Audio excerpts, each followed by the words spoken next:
In an operating model, there is a discontinuity between what happens in the historic period and what happens in the forecast period. And as a result, what can sometimes happen is that in the first forecast period, the cash flow sort of falls off a cliff. Everything looks fine in the past, everything looks great from about 6 months into the forecast, but in the first forecast period, there is a huge cash shortage.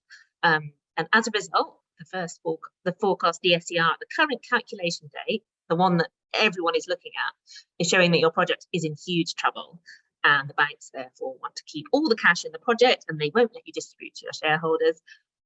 But you know your project and you're sure that you aren't expecting a cash shortage in the next 6 months.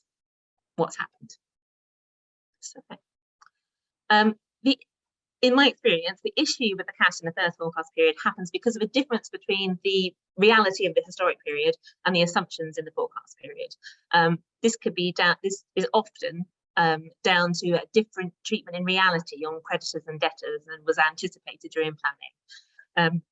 So that's in terms of the delays between when you invoice cash flows and when the cash actually changes hands.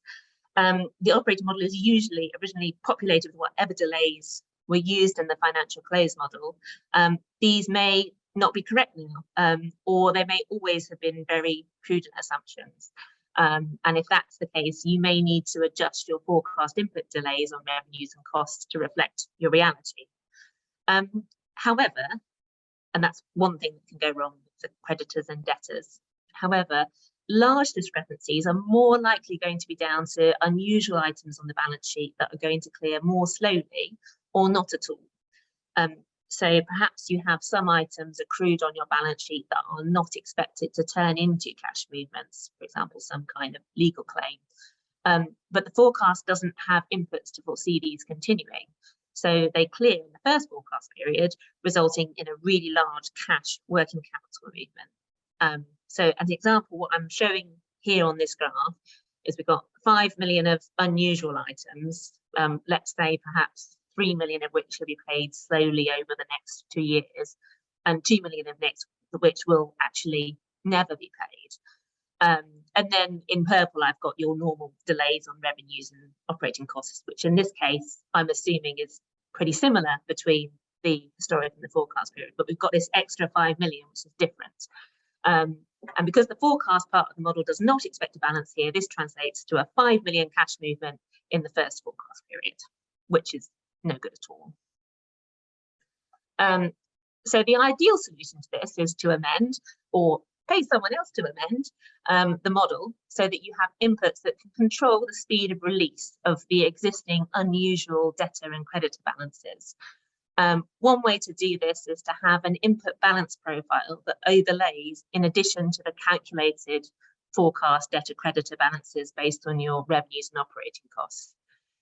So in the second graph here, you can see that rather than the whole 5 million one-off balance clearing at the start of the forecast period, which caused that 5 million cash flow, by overlaying a continuation of the orange section of the graph, we can clear 3 million over the course of a few years and 2 million can sit on the balance sheet in perpetuity, which means that rather than having a 5 million first period cash flow, we see 3 million movement over a few years, closer to the assumed reality that I described, and resulting in much healthier debt service cover ratios in the near term. Unfortunately, without looking at your particular operating model, I can't give specific instructions on how to plumb that balance overlay in. If this isn't something you are comfortable doing and there isn't budget to update the operating model, then you can probably doing something using the existing model inputs that roughly approximates what you want. A well-built operating model should use the final historic balances to forecast forwards. So if there are any balances that you think should never clear and therefore should not have a cash impact, you can move them out of the debtor creditor lines and into a line where they won't have a cash impact. My personal favourite choice here is the accounting asset, especially if there are separate inputs for the tax depreciation calculations. So for the example before, I would increase the receivables payables final historic balance by 2 million and decrease the final historic fixed asset balance, or whatever the accounting asset is, by 2 million. As a result, the balance sheet continues to balance, And the 2 million of payables that we don't want to cause a cash movement now won't.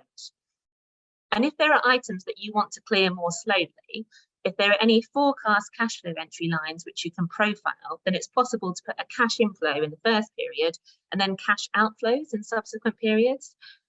What I have put here in the development costs when overlaid, what I have put here on the slide in the development cost line, when overlaid with the working capital movement of 3 million in the first forecast period, would instead result in movements of 500k in 6 consecutive quarters.